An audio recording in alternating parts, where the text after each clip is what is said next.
بسم الله الرحمن الرحيم الحمد لله رب العالمين الصلاة والسلام على رسوله الأمين وعلى آله وصحبه أجمعين. عن عقبة بن عامر رضي الله عنه قال: بين أنا أسير مع رسول الله صلى الله عليه وسلم بين الجحفة والأبواء إذ غشيتنا ريح وظلمة شديدة فجعل رسول الله صلى الله عليه وسلم يتعوذ بأعوذ برب الفلق وأعوذ برب الناس ويقول: يا عقبة تعوذ بهما فما تعوذ متعوذ بمثلها. പ്രസിദ്ധ സഹാബിവരനായ ഉഖ്ബത്ത് ബിൻ ആമിർ പറയുകയാണ്, ഞാനും നബി തിരുമേനിയും മക്കക്കും മദീനക്കും ഇടയിലുള്ള ജുഹ്ഫ, അബവ എന്നീ പ്രദേശങ്ങളിലൂടെ ഒരു രാത്രികാലത്ത് സഞ്ചരിക്കുമ്പോൾ ശക്തിയായ കാറ്റും കഠിനമായ ഇരുട്ടും അനുഭവപ്പെട്ടു. തദവസരത്തിൽ മുസാസല്ലമ പറഞ്ഞു, ഈ കുല്ല അഊദു ബിറബ്ബിന്നാസ്, കുല്ല റബ്ബിൽ ഫലക്ക്, കുല്ല റബ്ബിന്നാസ് എന്നീ സൂറത്തുകൾ ഓതിക്കൊണ്ട് അള്ളാഹുവിൽ ശരണം തേടുകയുണ്ടായി.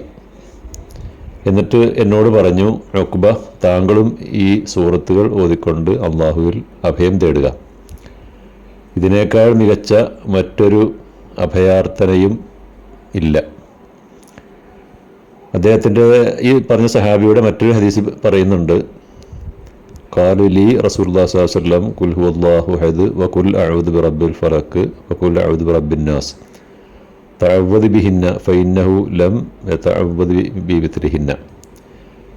ഉഖ്ബ, താങ്കൾ ഖുൽ ഹുവല്ലാഹു അഹദ് എന്ന സൂറത്ത്, അതേപോലെ ഖുൽ റബ്ബിൽ ഫലക്, ഖുൽ റബ്ബിൽ നാസ്, ഈ 3 സൂറത്തുകളും ഓതിക്കൊണ്ട് അള്ളാഹുവിന് അഭയം തേടുക. അതിന് തുല്യമായി മറ്റൊന്നും തന്നെ ഇല്ല. നബി സല്ലല്ലാഹു അലൈഹി വസല്ലമ തൻ്റെ കുടുംബത്തിൽ ആർക്കെങ്കിലും അസുഖം വരുമ്പോൾ ആദ്യം തന്നെ ഈ സൂറത്തുകൾ ഓതിക്കൊണ്ട് മന്ത്രിക്കുമായിരുന്നു, കയ്യിൽ ഊതിക്കൊണ്ട് ശരീരം തടവുമായിരുന്നു എന്നൊക്കെ ആയിഷ റളിയല്ലാഹു അൻഹ പറയുന്നുണ്ട്. എന്ത് രോഗം ബാധിച്ചാലും ഈ സൂറത്തുകൾ ഓതി മന്ത്രിക്കണം എന്ന അർത്ഥത്തിലല്ല അത്. കാരണം നബി സല്ലല്ലാഹു അലൈഹി വസല്ലമയോട് രോഗം വന്നാൽ ഞങ്ങൾ മരുന്ന് കഴിക്കേണ്ടതുണ്ടോ എന്ന് ചോദിച്ച സഹാബിമാരോട് അതെ, ലികുല്ലി ദാഇൻ ദവാ, എല്ലാ രോഗങ്ങൾക്കും മരുന്നുണ്ട്, മരുന്നുകൾ ഉപയോഗിക്കുക എന്നാണ് നബി സല്ലല്ലാഹു അലൈഹി വസല്ലം പഠിപ്പിച്ചിട്ടുള്ളത്. സാധാരണ അനുഭവപ്പെടാറുള്ള മാനസിക പിരിമുറുക്കം, ടെൻഷൻ, ഭയം, ആശങ്ക എന്നീ അസുഖങ്ങൾക്കൊക്കെ ഫലപ്രദമായ ഒരു ശമനോപാധിയാണ് ഈ സൂറത്തുകൾ കൊണ്ടുള്ള അഭയാർത്ഥനകൾ. സൂറത്തുൽ ഇസ്ര 82-ാമത്തെ ആയത്തിൽ പറയുന്നുണ്ട്, വനുനസ്സിലു മിനൽ ഖുർആനി മാ ഹുവ ശിഫാഉൻ വറഹ്മത്തുൻ ലിൽ മുഅ്മിനീൻ. നാം ഈ ഖുർആനിലൂടെ അവതരിപ്പിക്കുന്നത് സത്യവിശ്വാസികൾക്ക് ആശ്വാസവും അനുഗ്രഹവുമാണ്. മനസ്സ് അസ്വസ്ഥമാകുമ്പോൾ ഖുർആൻ ഓതുന്നതിലൂടെ സമാധാനം കൈവരിക്കാൻ ഒരു വിശ്വാസിക്ക് കഴിയും. ശാസ്ത്രമ പറയുന്നുണ്ട്, മല്ലം യസ്തശ്ഫി ബിൽ ഖുർആനി ഫലാ ശഫാഹുല്ലാഹ്. ഖുർആൻ കൊണ്ട് ആശ്വാസം നേടാത്തവന് അള്ളാഹു ആശ്വാസം അരുളുകയില്ല.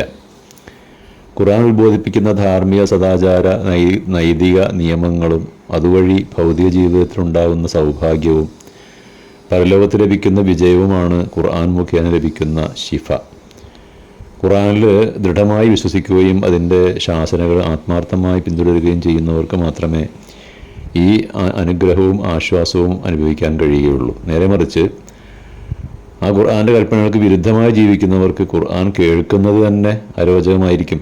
അവരെക്കുറിച്ച് സൂറത്തുൽ ലുഖ്മാൻ പറയുന്നുണ്ട്, വഇദാ തുത്ലാ അലൈഹി ആയാതുനാ വല്ലാ മുസ്തക്ബിറൻ കഅല്ലം യസ്മഅഹാ കഅന്ന ഫീ ഉദ്നൈഹി വഖറ ഫബശ്ശിർഹു ബിഅദാബിൻ അലീം.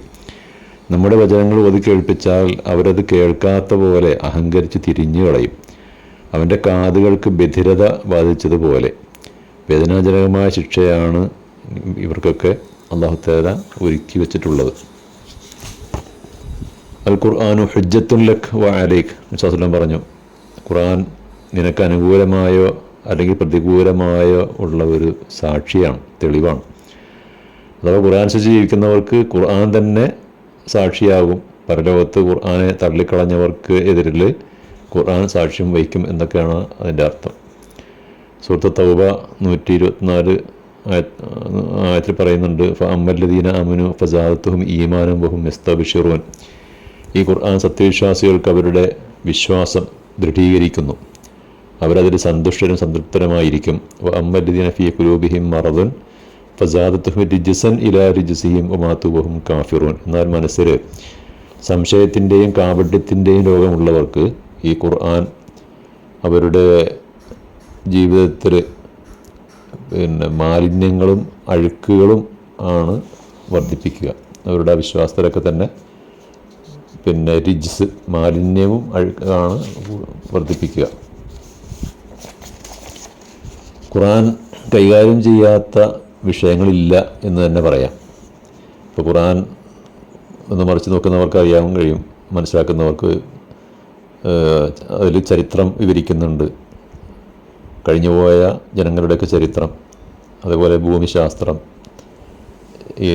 ജൈവശാസ്ത്രം, സസ്യശാസ്ത്രം, ജന്തുശാസ്ത്രം, സാമൂഹ്യശാസ്ത്രം, തത്വശാസ്ത്രം, മനഃശാസ്ത്രം, അതേപോലെ കുടുംബകാര്യങ്ങൾ, സാമ്പത്തിക നിയമങ്ങൾ, രാഷ്ട്രീയ നിയമങ്ങൾ, സദാചാര വ്യവസ്ഥകൾ, സാംസ്കാരിക നിയമങ്ങൾ, ധാർമ്മിക തത്വങ്ങൾ, ഇങ്ങനെ തുടങ്ങി ജീവിതത്തിൻ്റെ സകലമായ രംഗങ്ങളിലും ആവശ്യമായ നിർദ്ദേശങ്ങളും നിയമങ്ങളൊക്കെ അവതരിപ്പിക്കുന്നുണ്ട്.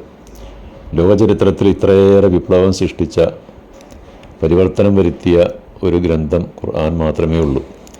അപരിഷ്കൃതരും അന്ധവിശ്വാസികളും ക്രൂരന്മാരുമായ ജനതകളെ യഥാർത്ഥ വിശ്വാസികളും പരിഷ്കൃതരും പരോപകാരികളും പരസ്പര സഹോദരന്മാരുമാക്കി മാറ്റിയത് ഈ ഖുർആൻ വരുത്തിയ ഒരു വലിയ വിപ്ലവം തന്നെയായിരുന്നു. അക്രമങ്ങൾക്കും അനീതിക്കും അറുതി വരുത്തി, സാമൂഹ്യ സമത്വവും നീതിയും സ്ഥാപിച്ചു, സാമ്പത്തിക ചൂഷണങ്ങൾ ഇല്ലാതാക്കി, അഗതികൾക്കും അനാഥർക്കും അവശർക്കും അഭയം നൽകി, സ്ത്രീ പുരുഷ സമത്വത്തിലധിഷ്ഠിതമായ ഒരു സാമൂഹിക വ്യവസ്ഥിതി അവതരിപ്പിച്ചു, തൊഴിലാളികളുടെ അവകാശങ്ങൾ നിർണയിച്ചു. ഇങ്ങനെ മനുഷ്യ സമൂഹം അഭിമുഖീകരിക്കുന്ന സകല പ്രശ്നങ്ങൾക്കുള്ള പരിഹാരവും ചികിത്സയും ശിഫയുമാണ് ഈ ഖുർആൻ. അപ്പോൾ ഖുർആൻ അവതീർണമായ ഈ മാസത്തിൽ അത് നന്നായി പഠിച്ച് മനസ്സിലാക്കുവാനാണ് ഓരോരുത്തരും പരിശ്രമിക്കേണ്ടത്. ആഖിറു ദഅ്വാനാ അൽഹംദുലില്ലാഹി റബ്ബിൽ ആലമീൻ.